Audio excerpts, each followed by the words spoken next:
గుండ్లకమ్మ నది. గుండ్లకమ్మ నది కృష్ణా నది, పెన్నా నది మధ్య జన్మించి కృష్ణా మరియు పెన్నా నదుల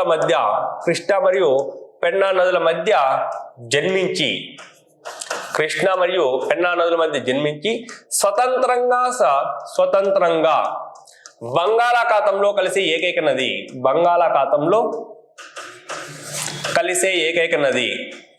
గుండ్లకమ్మ నది అండి. చాలా ఇంపార్టెంట్ అండి. కృష్ణా మరియు పెన్నా నదుల మధ్య జన్మించి స్వతంత్రంగా బంగాళాఖాతంలో కలిసి ఏకైక నది ఏది అంటున్నా ఈ గుండ్లకమ్మ నది అండి. ఇది జన్మస్థలం. ఇది ఎక్కడ జన్మిస్తుంది అంటున్నా నల్లమల కొండలలోని గుండ్ల బ్రహ్మేశ్వరం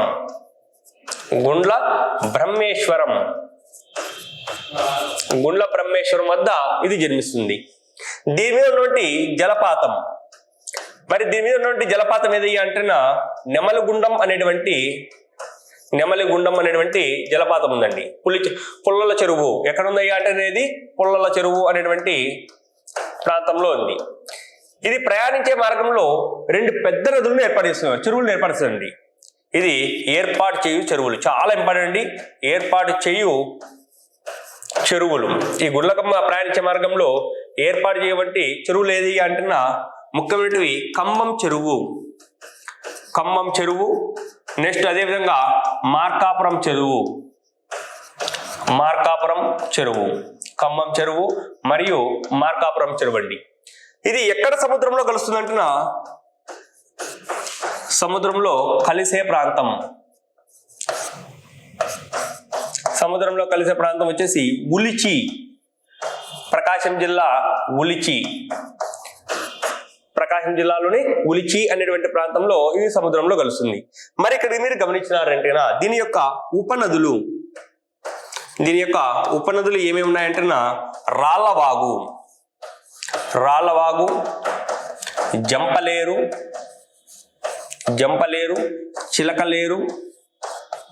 చిలకలేరు, రామవాగు,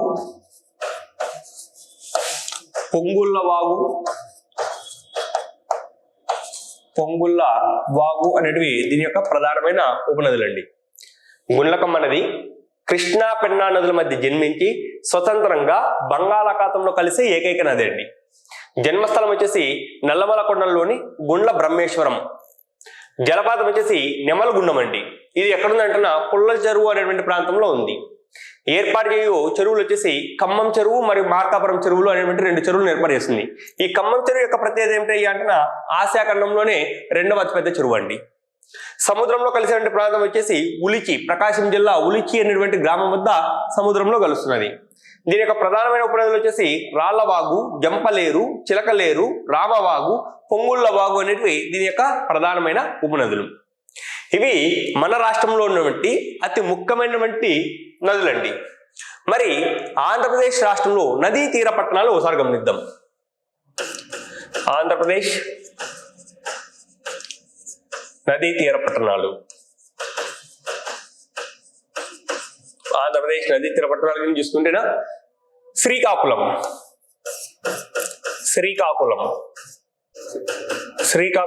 ఈ శ్రీకాకుళం వచ్చేసి నాగావళి నది ఒడ్డున ఉంది. దేని మధ్యన ఉంది? నాగావళి నదిన ఉందండి. నెక్స్ట్ కళింగపట్నం. ఈ కళింగపట్నం వచ్చేసి వంశధార నది. తూని తాండవ నది. రాజమండ్రి చాలా ఇంపార్టెంట్ అండి. మనకు జనరల్ గా అయినా అడగచ్చు. రాజమండ్రి గోదావరి నది.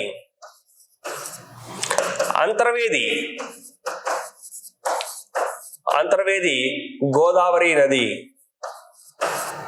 నర్సాపురం గోదావరి నది. యానం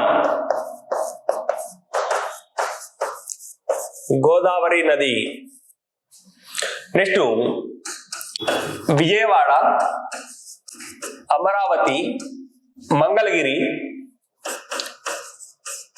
శ్రీశైలం, నాగార్జున సాగర్ కృష్ణా నదీ తీరంలో ఉన్నాయండి. కృష్ణా నదీ తీరం. నెక్స్ట్ కర్నూలు, నెక్స్ట్ మంత్రాలయం,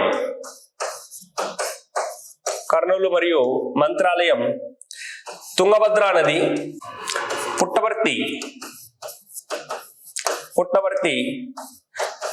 చిత్రావతి నది, నెక్స్ట్ కాణిపాకం, బాహుదా నది, సత్యవేడు,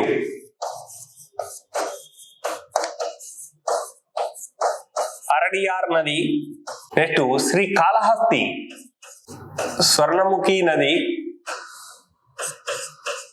బద్వేల్, సగలేరు నది, మార్కాపురం, గుండ్లకమ్మ నది, కడప, పెన్నా నది, నంద్యాల, కుందేరు నది, రాయచోటి, మాండవ్య నది.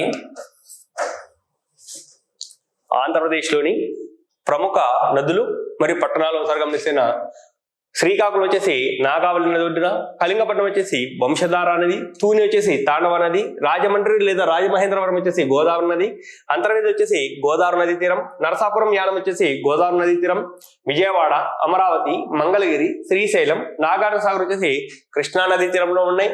కర్నూలు మరియు మంత్రాలయం వచ్చేసి తుంగభద్రా నదీ తీరంలో ఉన్నాయి. పుట్టపర్తి వచ్చేసి చిత్రావతి నదీ తీరంలోను, కాణిపాకం బాహుదా నదీ తీరంలోను, సత్యవేడు వచ్చేసి అరణ్యార్ నదీ తీరంలోను, శ్రీకాళహస్తి వచ్చేసి స్వర్ణముఖి నదీ తీరంలోను, బద్వేల్ సగలేరు నదీ తీరంలో, మార్కాపురం వచ్చేసి గుండ్లకమ్మ నదీ తీరంలోను, కడప పెన్నా నది మరియు బుగ్గవంక నది. యాక్చువల్ గా కడప పట్టణం గుండా పోయేది వచ్చేసి బుగ్గవంక నది అయినా కూడా అది వచ్చేసి పెన్నా నదిలో కలిసిపోతుంది కాబట్టి ఇక్కడ పెన్నా నదిని పేర్కొంటాం. నంద్యాల వచ్చేసి కుందేరు నదిని పేర్కొంటాం. రాయచోటి వచ్చేసి మాండవ్య నదిని పేర్కొంటాం. జగ్గయ్యపేట వచ్చేసి తూని నది, తాండవ నది అండి. ఇక్కడ తూనిని ఇక్కడ తాండవ నది యొక్క దుఃఖదాయిని పేర్కొంటామండి. తాండవ నది యొక్క దుఃఖదాయిని ఏపీలోని నదులు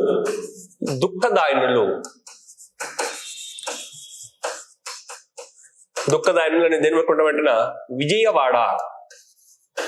సార్ విజయవాడ కృష్ణా నది తీరంలో ఉంది అంటారు కానీ బుడమేరు అండి. విజయవాడ దుఃఖదాయిని దేని పేర్కొంటామంటే బుడమేరు. నంద్యాల కుందేరు దుఃఖదాయిని అని పేర్కొంటాం. నెక్స్ట్ నందలూరు చెయ్యేరు దుఃఖదాయిని అని పేర్కొంటాం. రాయచోటి మాండవ్య దుఃఖదాయిని. నెక్స్ట్ వచ్చేసి తూని తాండవ నది దుఃఖదాయిని. నెక్స్ట్ జగ్గయ్యపేట తాండవ దుఃఖదాయిని. శ్రీకాకుళం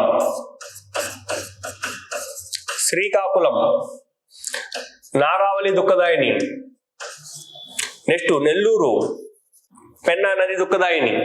చాలా ఇంపార్టెంట్. వైఎస్ఆర్ ఏపీలోని నదులు వాటి దుఃఖదాయిని ఎందుకు పేర్కొంటామంటే విజయవాడ వచ్చేసి దుఃఖదాయినిగా బుడమేరును, నంద్యాల దుఃఖదాయిని వచ్చేసి కుందేరు, నందలూరు దుఃఖదాయిని వచ్చేసి చెయ్యేరు, రాయచోటి దుఃఖదాయిని మాండవ్య, తూని దుఃఖదాయిని తాండవ, జగ్గయ్యపేట వచ్చేసి తాండవ నది, శ్రీకాకుళం యొక్క దుఃఖదాయిని వచ్చేసి నాగావళి, నెల్లూరు దుఃఖదాయిని వచ్చేసి పెన్నా నది, కర్నూలు దుఃఖదాయిని వచ్చేసి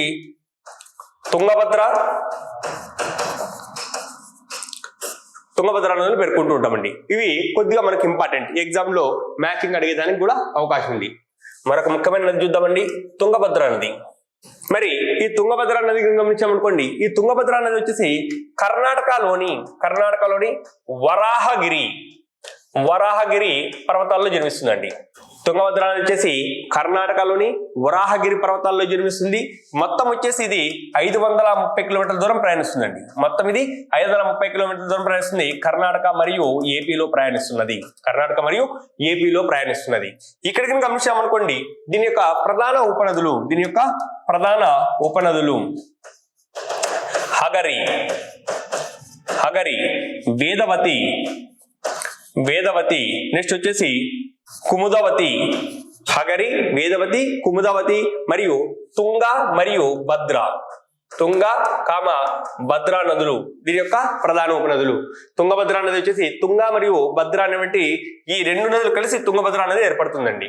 ఎక్కడ ఏర్పడిందంటే వరాహగిరి పర్వతాల్లో జన్మించింది. 530 కిలోమీటర్ల దూరం ప్రయాణించింది. ఎక్కడెక్కడ? ఆంధ్రప్రదేశ్ మరియు కర్ణాటకలో ప్రయాణిస్తున్నది. దీని యొక్క ప్రధాన ఉపనదులు హగరి, నెక్స్ట్ వేదవతి, కుముదవతి అనేటివి దీని యొక్క ప్రధాన ఉపనదులు. ఇక్కడ కృష్ణానదిలో కలుస్తుంది అంటున్నా. కృష్ణానదిలో వచ్చేసి సంగమేశ్వరం అనేటువంటి ప్రాంతంలో కృష్ణానదిలో కలుస్తుంది. ఎక్కడ సముద్రంలో కలుస్తుంది? కృష్ణానదిలో కలుస్తుంది అంటున్నా. సంగమేశ్వరం అనేటువంటి ప్రాంతంలో ఇది కృష్ణానదిలో కలుస్తుంది. దీని మీద ఉన్నటువంటి ప్రముఖ పుణ్యక్షేత్రం ఏదయ్యా అంటున్నా. ప్రముఖ పుణ్యక్షేత్రం వచ్చేసి మంత్రాలయం. దీని మీద ఉన్నటువంటి ప్రముఖ పుణ్యక్షేత్రం వచ్చేసి మంత్రాలయం. దీని యొక్క ప్రత్యేకత ఏంటయ్యా అంటున్నా, కృష్ణానది యొక్క ఉపనదుల్లో అతిపెద్దది.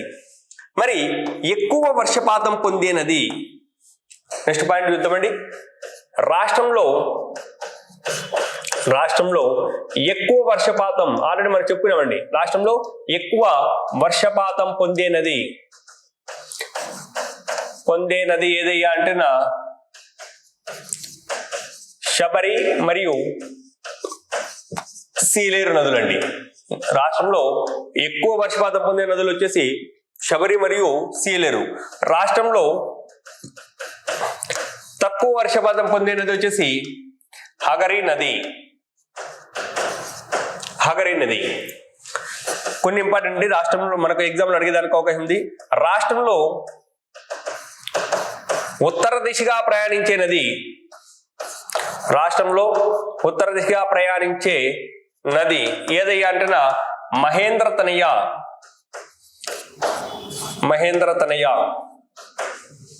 నెక్స్ట్ చంపావతి నది జన్మస్థలం. చంపావతి నది ఎక్కడ జన్మిస్తుంది అయ్యా అంటేనా ఆంధ్రా అనేటువంటి గ్రామం వద్ద. ఎక్కడ ఏంటైనా విశాఖపట్నం జిల్లాలో అండి. చంపావతి నదిపై గల ఆనకట్ట. చంపావతి నదిపై గల ఆనకట్ట డెంకాడ ఆనకట్ట. చాలా ఇంపార్టెంట్ అండి. డెంకాడ ఆనకట్ట. చంపావతి నది ఎక్కడ సముద్రంలో కలుస్తుంది? చంపావతి నది సముద్రంలో కలిసే ప్రాంతం ఏదయ్యా అంటేనా కోనాడ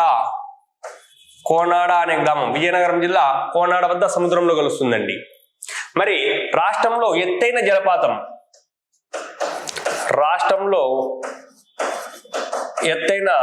జలపాతం ఏదయ్యా అంటేనా ఎత్తైన జలపాతం తెల్లకోన జలపాతం అండి. తెల్లకోన ఎక్కడుంది అంటున్నా తిరుపతి జిల్లాలో ఉంది. రాష్ట్రంలో ఎత్తైన జలపాతం ఏదయ్యా అంటున్నా తెల్లకోన జలపాతం. రాష్ట్రంలో ఎత్తైన ఎత్తిపోతల పథకం ఏదయ్యా అంటున్నా మాచర్ల అండి. ఎత్తిపోతల పథకం ఎక్కడుంది అంటున్నా మాచర్ల కృష్ణా నదిలో ఉందండి. కృష్ణా నదిపై. చాలా ఇంపార్టెంట్ అండి. రాష్ట్రంలో ఎత్తైన జలపాతం ఏదయ్యా అంటున్నా తెల్లకోన తిరుపతి జిల్లాలో ఉంది. రాష్ట్రంలో ఎత్తైన ఎత్తిపోతల పథకం ఏదయ్యా అంటున్నా మాచర్ల. ఇది ఎక్కడ ఉంది అంటున్నా కృష్ణా నది మీద ఉందండి.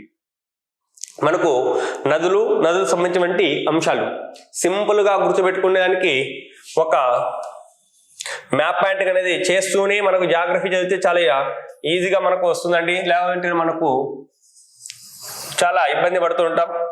మరి ఇక్కడికి చూసుకుంటే గోదావరి నది వచ్చేసి మనకు పోలవరం వద్ద ఆంధ్రప్రదేశ్కి ఎంట్రీ అవుతుంది. పోలవరం వద్దనే మైదానంలోకి వస్తుంది. ఈ ప్రాంతాన్ని మనము సప్త గోదావరి అని పిలుస్తామండి. సప్త గోదావరి అని పిలుస్తున్నాం. నెక్స్ట్ ఇక్కడ ఏం తీసుకుంటేనా ఇది వంశధార నది. ఈ వంశధార నదికి వచ్చేసి మహేంద్ర తనయ అనేది ఉపనదిగా ఉంది. వంశధార నది ఇది వచ్చేసి కళింగపట్నం వద్ద సముద్రంలో కలుస్తుంది. నెక్స్ట్ ఇది తీసుకున్నాం అనుకోండి నాగావళి, శ్రీకాకుళము దీని నది మీద ఉంటుందండి. గోస్తారి నది వచ్చేసి బొర్రా గుహల్లో జన్మిస్తుంది. ఇది వచ్చేసి విశాఖపట్నంలో ఉంది. నెక్స్ట్ ఇది చూసుకుంటున్నా చంపావతి వచ్చేసి విశాఖపట్నంలోని ఆంధ్ర అనేటువంటి ప్రాంతంలో జన్మిస్తుంది. నెక్స్ట్ కృష్ణానది. ఈ కృష్ణానది వచ్చేసి ఇలా ప్రయాణిస్తుంది. ఇది మొత్తం వచ్చేసి 7 జిల్లాల్లో ప్రయాణిస్తుంది. గోదావరి 6 జిల్లాల్లో ప్రయాణిస్తుంది. ఇక్కడ దివిసీమ అనేటువంటి ప్రాంతం వద్ద ఇది 2గా చీలిపింది. సముద్రంలో అంశల దీవి అనేటువంటి ప్రాంతంలో ఇది సముద్రంలో కలుస్తుంది. ఈ మధ్యలో ఉన్నటువంటి ఇది వచ్చేసి ఈ ప్రాంతంలో మనకు కొల్లేరు సరస్సు ఉంటుందండి, మంచినీటి సరస్సు. నెక్స్ట్ రాయలసీమ వచ్చేసి ఇలా పెన్నా నది ప్రయాణిస్తుంది. ఇక్కడ చూసుకుంటున్న ఊటుకూరు అనేటువంటి ప్రాంతంలో ఇది సముద్రంలో కలుస్తుంది. ఎక్కడ ఎంట్రీ అవుతుంది అంటున్నా చౌటుప్పల్ అనేటువంటి ప్రాంతంలో ఎంట్రీ అవుతుందండి. దీనికి ప్రధానమైన ఉపనది వచ్చేసి పాపాగ్ని. ఈ పాపాగ్ని నది వచ్చేసి సిద్దిమెట్ల అనేటువంటి గ్రామంలో జన్మిస్తుంది. కమలాపురం వద్ద ఇది పెన్నా నదిలో కలుస్తుంది. కుందేరు పెన్నా నది వద్ద సముద్రంలో కలుస్తుంది. కుందేరు వచ్చేసి పెన్నా నదిలో కలుస్తుంది. నెక్స్ట్ సగిలేరు వచ్చేసి ఈ బద్వేలు వద్ద పెన్నా నదిలో కలుస్తుంది. నెక్స్ట్ వచ్చేసి జయమంగళ వచ్చేసి సంగమేశ్వరం వద్ద పెన్నా నదిలో కలుస్తున్నది. నెక్స్ట్ ఏం తీసుకుంటేనా చెయ్యేరు. ఈ చెయ్యేరు ఏం తీసుకుంటేనా నందలూరు వద్ద పెన్నా నదిలో కలుస్తున్నది. నెక్స్ట్ ఇక్కడ ఏం తీసుకుంటేనా స్వర్ణముఖి నది వచ్చేసి అందాలమల వద్ద సముద్రంలో కలుస్తుంది. నెక్స్ట్ అర్నియార్ సత్యవేడి వద్ద ఉన్నది. నెక్స్ట్ ఇక్కడ ఏం చూసుకుంటున్నా గుండ్లకమ్మ. ఇలా మన రాష్ట్రం మొత్తం కూడా ప్రతి ఒక్క ప్రాంతంలో పెద్ద పెద్ద నదులు ఉన్న వలన ఆంధ్రప్రదేశ్ వచ్చేసి నదుల రాష్ట్రంగా పేర్కొంటామండి. ఖచ్చితంగా ఈ టాపిక్ మనం నేర్చుకోవాలంటే ఆంధ్రప్రదేశ్ లో నూతన జిల్లాలు కానీ లేదంటే పాత జిల్లాలు కానీ లేదంటే ఏపీ అవుట్లైన్ మ్యాప్ పక్కన పెట్టుకుని నది యొక్క ప్రవాహము దాని యొక్క ఉపనదులు రాసుకుంటూ చదివితే ఇది 5 minutes అయిపోతుంది. ఖచ్చితంగా 1 mark వస్తుందండి. చాలా అంటే చాలా ఇంపార్టెంట్. రఫ్ గా మరొకసారి చూద్దామండి. ఆంధ్రప్రదేశ్ నదీ వ్యవస్థ. నది అంటే చూసాం. నది అంటే ఏంటి అంటున్నా ఎత్తైన ప్రదేశం వద్ద జన్మించి అడవులు, పీఠభూములు, మైదానాలు, లోయలు, నెక్స్ట్ జలపాతాల గుండా ప్రయాణించే శాశ్వత అశాశ్వతమైన వంటి జల ప్రవాహాన్ని మనము నది అని పేర్కొన్నాం. మరి ఆంధ్రప్రదేశ్ నదులు ఎటువంటి రకానికి సంబంధించినవి అంటున్నా అంతర్వర్తిత లేదా అనువర్తిత రకానికి సంబంధించినవి శాఖాయుతమైనటువంటి రూపాన్ని కలిగి ఉన్నాయి. ఆంధ్రప్రదేశ్ లో ప్రధానంగా 40 నదులు ప్రయాణిస్తున్నాయి. అందువలన ఆంధ్రప్రదేశ్ నదుల రాష్ట్రం అని పేర్కొన్నాం. ఆంధ్రప్రదేశ్ రాష్ట్రం వచ్చేసి వాయువ్యం నుంచి ఆగ్నేయం వైపు వంగి ఉన్నది కాబట్టి ఆంధ్రప్రదేశ్ నదులన్నీ కూడా పశ్చిమం నుంచి తూర్పుగా ప్రయాణించి బంగాళాఖాతంలో కలుస్తున్నాయి. ప్రధానమైన నదులు తీసుకుంటున్న గోదావరి నదిని రుద్రగంగా, దక్షిణ గంగా, ఇండియన్ రైన్ రివర్ అని పేర్కొంటున్నాం. జన్మస్థలం వచ్చేసి మహారాష్ట్రలోని నాసిక్ జిల్లాలో నుండి త్రయంబకేశ్వర్ దగ్గర గల గోముఖ వద్ద జన్మించింది. సముద్రంలో వచ్చేసి కలిసే ముందు 7 పాయలు గడిపింది. అవి వచ్చేసి వశిష్ఠ, గౌతమి, వేనతేయ, తుల్య, భరద్వాజ, కౌశిక, ఆత్రేయ. వశిష్ఠ వచ్చేసి అంతర్వేది వద్ద సముద్రంలో కలుస్తుంది. గౌతమి వచ్చేసి యానం వద్ద, వైనతేయ కొమగిరిపట్నం వద్ద గల ఓడల రేవు అనేటువంటి ప్రాంతంలో, తుల్య, భరద్వాజ వచ్చేసి బెడమూరు లంక వద్ద సముద్రంలో కలుస్తున్నది. కౌశిక, ఆత్రేయ వచ్చేసి కౌశిక వచ్చి వశిష్ఠతోనూ, ఆత్రేయ వైనతేయలో కలుస్తున్నదండి. ఇది మొత్తం 1460 కిలోమీటర్ల దూరం ప్రయాణించింది. ఇందులో 772 కిలోమీటర్లు ఆంధ్ర మరియు తెలంగాణలో ప్రయాణిస్తుంది. కేవలం ఆంధ్రప్రదేశ్ వచ్చేసి 214 కిలోమీటర్ల దూరం ప్రయాణిస్తున్నది. మొత్తం ఆంధ్రప్రదేశ్ 24% క్యాచ్మెంట్ ఏరియాను కలిగి ఉన్నది. ఇది పోలవరం వద్ద మైదానంలోకి ప్రయాణిస్తున్నది. ఎన్ని రాష్ట్రాలు కూడా ప్రయాణిస్తుంది అంటే 3 రాష్ట్రాలు. ఏమేమి ఉన్నాయి? మహారాష్ట్ర, తెలంగాణ, ఆంధ్రప్రదేశ్. ఎన్ని రాష్ట్రాల్లో క్యాచ్మెంట్ ఏరియా ఉంది అంటే పరివాహక ప్రాంతం మహారాష్ట్ర, తెలంగాణ, ఏపీ, కర్ణాటక, మధ్యప్రదేశ్, ఛత్తీస్గఢ్, ఒడిస్సా. ఈ పేర్లు కూడా ఇవి చాలా ఇంపార్టెంట్. మీరు బాగా నేర్చుకోండాలండి. మన దేశంలో ఉన్నటువంటి రాష్ట్రాలు వాటి షార్ట్ కట్స్. కుడివైపు ఉన్నటువంటి నదులు తీసుకుంటున్న మంజీరా, మున్నేరు, కిన్నెరసాని, ప్రవర, పెద్దగడ్డ అనేది గోదావరి యొక్క కుడివైపు నుండి ప్రధాన ఉపనదులు. ఎడమవైపు తీసుకుంటున్న ప్రాణహిత, పంచగంగా, పంచగంగా, వెన్గంగా, శబరి, సీలేరు, మాస్కర్ అనేవి ప్రధానమైన ఉపనదులు. గోదావరి నది సముద్రంలో కలియక ముందు గల చివరి ఉపనది వచ్చేసి సీలేరు అయితే గోదావరి నదికి అధిక నీటిని తీసుకుని వచ్చేది శబరి అండి. మైదానంలోకి ప్రవేశించింది ఎక్కడ అంటున్నా పోలవరం వద్ద మైదానంలోకి ప్రయాణిస్తుంది. 1852 సంవత్సరంలో ధవళేశ్వరం వద్ద సర్ ఆదర్ కాటన్ దీని మీద ఒక ప్రాజెక్టు నిర్మించడం జరిగింది. మరి గోదావరి పరివాహక ప్రాంతం గల ముఖ్యమైన పట్టణాలు తీసుకుంటున్న త్రయంబకేశ్వర్, నాసిక్, బాసరా, నిజామాబాద్, కాళేశ్వరం, రాజమండ్రి, నరసాపురం, అంతర్వేది, యానం, నాందేడ్. వీటిలో అతిపెద్ద పట్టణం వచ్చేసి నాసిక్ అయితే రెండవ అతిపెద్ద పట్టణం వచ్చేసి రాజమహేంద్రవరం అండి. మరి ఇక్కడ ఏం తీసుకుంటున్నా ఈ గోదావరి నది పరివాహక ప్రాంతంలో నుండి అతిపెద్ద పర్వతం ఏది అంటున్న అరోమా పర్వతం, ఎత్తైనది. మరి దీని యొక్క ఎత్తు తీసుకుంటున్న 1680 మీటర్లు అండి. మొత్తం తూర్పు పర్వతంలో ఎత్తైన పర్వతాల్లో రెండవ అతిపెద్దది. మొదటిది వచ్చేసి జిందగడ. నెక్స్ట్ దీని యొక్క ప్రత్యేకత తీసుకుంటున్న దేశం మొత్తంలో రెండవ పెద్ద నది. దక్షిణ భారతదేశంలో అయితే ఒకటవ అతిపెద్ద నది. కేవలం ఇండియాలో మాత్రమే ప్రయాణించిన నదుల్లో అతిపెద్దదండి. భారతదేశంలో కల అతి పురాతనమైన నదుల్లో మొదటిదండి. నెక్స్ట్ కృష్ణా నది, ఇది దేశంలో మూడవ అతిపెద్ద నది. అదేనా మనకు మన దక్షిణ భారతదేశంలో తీసుకుంటున్న రెండవ పెద్ద నది. ఇది ఎక్కడ జన్మించింది అంటున్న మహారాష్ట్రలోని మహాబలేశ్వర్ అనే ప్రాంతంలో జన్మించింది. ఇది 4 రాష్ట్రాల గుండా ప్రయాణిస్తుంది. మహారాష్ట్ర, కర్ణాటక, తెలంగాణ, ఏపీ మొత్తం 4 రాష్ట్రాలు ప్రయాణించింది. ఇది మొత్తం 1400 కిలోమీటర్ల దూరం ప్రయాణిస్తున్నదండి. తెలంగాణ మరియు ఏపీలో వచ్చేసి 612 కిలోమీటర్లు, కేవలం ఏపీలో అయితే 485 కిలోమీటర్ల దూరం ప్రయాణిస్తున్నది. ఇది ఏపీలోకి వచ్చేసి మచ్చుమర్రి అనేటువంటి ప్రాంతంలో కర్నూలు జిల్లాలో ఎంట్రీ అయిందండి. దీని కుడివైపు ఉపనదులు తీసుకుంటున్న తుంగభద్ర, దూద్గంగ, పెంచ్గంగ, ఘటప్రభ, మలప్రభ అనేవి దీని యొక్క కుడివైపు ఉపనదులు. వీటిలో తుంగభద్ర అతిపెద్ద ఉపనది అండి. ఎడమవైపు ఉపనది తీసుకుంటున్న మూసి, భీమా, కోయిన, పాలేరు. ఈ భీమా తీసుకుంటున్న కృష్ణా నదికి ఉన్నటువంటి మొత్తం ఉపనదుల్లో అతి పొడవైన ఉపనది. ఇది ఏపీలో 27.4% క్యాచ్మెంట్ ఏరియాను కలిగి ఉన్నది. ఇది అంశల దీవి అనేటువంటి ప్రాంతంలో సముద్రంలోకి ప్రయాణిస్తున్నారండి. ఇది విజయవాడ వద్ద మైదానంలోకి ప్రయాణిస్తున్నది. కృష్ణానది 2 పాయల మధ్య నుండి అతి ముఖ్యమైన దీవి ఏదంటున్న దివిసీమ.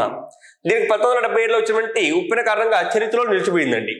ఈ కృష్ణానదిని కృష్ణవేణి నది మరియు శిల్పాల నది అని కూడా పిలుస్తుంటాం. కృష్ణానది పరివాహక ప్రాంతం నుండి ముఖ్యమైన పట్టణాలు తీసుకుంటున్న మహాబలేశ్వర్, సంగ్లీ, ఆల్మట్టి, నారాయణపూర్, శ్రీశైలం, నాగార్జునసాగర్, అమరావతి మరియు విజయవాడ. ఈ కృష్ణానది పరివాహక ప్రాంతంలో అతిపెద్ద పట్టణం ఏది అంటున్న విజయవాడ అండి. నెక్స్ట్ పెన్నా నది. ఈ పెన్నా నది వచ్చేసి కర్ణాటక రాష్ట్రంలోని నందిదుర్గ అనేటువంటి కొండల్లో జన్మిస్తున్నది. ఇది ఏపీ మరియు కర్ణాటకలో 600 కిలోమీటర్ల దూరం ప్రయాణిస్తుంది. దీని యొక్క ప్రధాన ఉపనదులు తీసుకుంటున్న జయమంగళ, పాపాగ్ని, చిత్రావతి, చెయ్యేరు, కుందేరు, సగిలేరు అండి. ఈ సముద్రంలో కలిగినటువంటి ప్రాంతం వచ్చేసి ఊటుకూరు, నెల్లూరు జిల్లాలోని ఊటుకూరు వద్ద సముద్రంలో కలుస్తున్నది పెన్నా నది. ఇది మొత్తం రాయలసీమ 4 జిల్లాల గుండా ప్రయాణిస్తున్నది. సత్యసాయి, అనంతపురం, వైఎస్ఆర్, నెల్లూరు. ఇది చౌటుప్పల్ అనేటువంటి ప్రాంతంలో ఆంధ్రప్రదేశ్లోకి ఎంట్రీ అవుతున్నది. ఈ వైఎస్ఆర్ జిల్లా జమ్మలమడుగు మండలం గండికోట అనేటువంటి ప్రాంతం వద్ద ఇది ఒక గార్జిని ఏర్పాటు చేస్తున్నది. ఆ గార్జిని ఏమని పిలుస్తామంటే గ్రాండ్ క్యానియన్ ఆఫ్ ఇండియా అని పిలుస్తుంటామండి.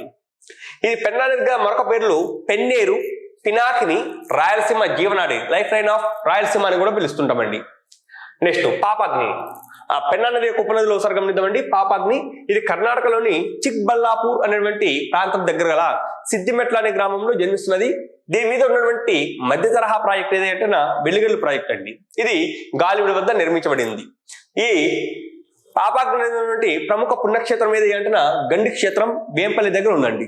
పెన్నా నది వచ్చేసి ఈ పాపాగ్ని నది పెన్నా నదిలో కమలాపురం వద్ద కలుస్తున్నది. నెక్స్ట్ చిత్రావతి. ఇది కర్ణాటకలోని హోస్పేట వద్ద జన్మిస్తున్నది. దీని మీద గల ప్రముఖ పుణ్యక్షేత్రం వచ్చేసి పుట్టపర్తి సత్యసాయి శాంతి నిలయం ఉందండి. ఇది కమలాపురం వద్ద పెన్నా నదిలో కలుస్తున్నది. జయమంగళ. ఇది సంగమేశ్వరం పల్లి వద్ద పెన్నా నదిలో కలుస్తున్నదండి. ఏ జిల్లాలో ఉంది అంటే అనంతపురం జిల్లా పరిగి మండలంలో. చెయ్యేరు. ఈ చెయ్యేరుని వచ్చేసి బాహుదా నదిని కూడా పేర్కొంటారు. కాణిపాకం వచ్చేసి బాహుదా నదీ తీరంలో ఉంది.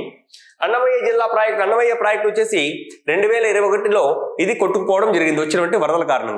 ఏ ప్రాంతంలో అన్నమయ్య ప్రాజెక్ట్ ఉంది అంటే బాదినగడ్డ అనేటువంటి ప్రాంతంలో ఉంది అన్నమయ్య జిల్లాలో.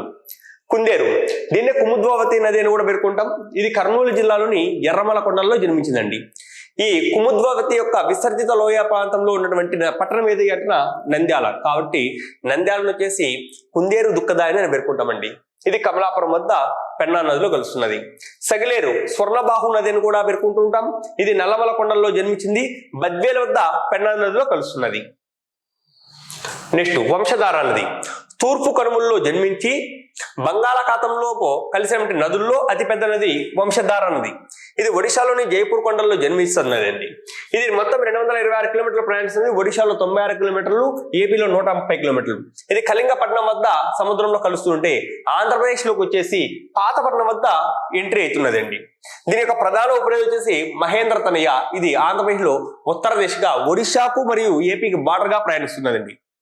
నెక్స్ట్ నాగావళి, దీన్నే లాంగులి అనేది అంటాం. శ్రీకాకుళం పట్టణం వచ్చేసి నాగావళి నది ఒడ్డున ఉన్నది. ఇది మొత్తం 206 కిలోమీటర్ల ప్రయాణిస్తున్నది ఒడిశా మరియు ఏపీలు. ఒడిశాలో 96 కిలోమీటర్లు, ఏపీలో వచ్చేసి మొత్తం 110 కిలోమీటర్ల దూరం ప్రయాణిస్తుంది. ఇది రాయగఢ్ కొండలో జన్మించింది. మోపాసు బందర్ వద్ద సముద్రంలో కలుస్తున్నది. ఇది వచ్చేసి వంగరా అనేటువంటి పార్వతీపురం మన్యం జిల్లాలో వంగరా అనేటువంటి ప్రాంతంలో ఏపీలో ఎంట్రీ అవుతుంది. దీని యొక్క ప్రధాన ఉపనదులు వేదవతి, ఒట్టిగడ్డ, జంజావతి. ఈ జంజావతి నది మీద వచ్చేసి ఆసియా ఖండంలోనే మొట్టమొదటి రబ్బర్ డ్యామ్ నిర్మించారండి. ఏ దేశం యొక్క సహకారంతో నిర్మించారంటే నెదర్లాండ్. నెక్స్ట్ గోస్తాన్ నది విశాఖపట్నంలోని బొర్రా గుహలు ఇది జన్మించిందండి. దీని మీద తాండవ ప్రాజెక్టును నిర్మించడం జరిగింది. నెక్స్ట్ మాచ్కండ్ వచ్చేసి దీన్ని మత్స్యకుండల నదిని కూడా పేర్కొంటూ ఉంటాం. దీని మీద ఉన్నటువంటి ప్రముఖ జలపాతం వచ్చేసి డుడుమా జలపాతం. ఇది ఒడిశా ఏపీ మధ్యగా ప్రయాణిస్తుంటుందండి. స్వర్ణముఖి నది, దీని తిరుపతి జిల్లా చంద్రగిరి కొండల్లో జన్మించింది. దీన్నే మొగ్గలేరు కూడా అని పిలుస్తుంటాం. ఇది నెల్లూరు జిల్లా అందాలమల వద్ద సముద్రం కలుస్తుంది. శ్రీకాళహస్తి అనేటువంటి ప్రసిద్ధ వాయులింగ క్షేత్రం. పంచలింగాల్లో వాయులింగం కూడా ఒకటి. ఆ వాయులింగ క్షేత్రం ఏంటి శ్రీకాళహస్తి ఈ స్వర్ణముఖి నది మీదే ఉన్నది. నెక్స్ట్ గుండ్లకమ్మ నది కృష్ణా పెన్నా నదుల మధ్య జన్మించి స్వతంత్రంగా బంగాళాఖాతంలో కలిసి ఏకైక నది గుండ్లకమ్మ నది అండి. దీని యొక్క జన్మస్థలం వచ్చేసి నల్లమల కొండలోని గుండ్ల బ్రహ్మేశ్వరం. ఇది జలపాతం. దీని మీద ఉన్నటువంటి జలపాతం వచ్చేసి నెమలగుండం అండి. ఇది పుల్లల చెరువు మండలంలో ఉంది.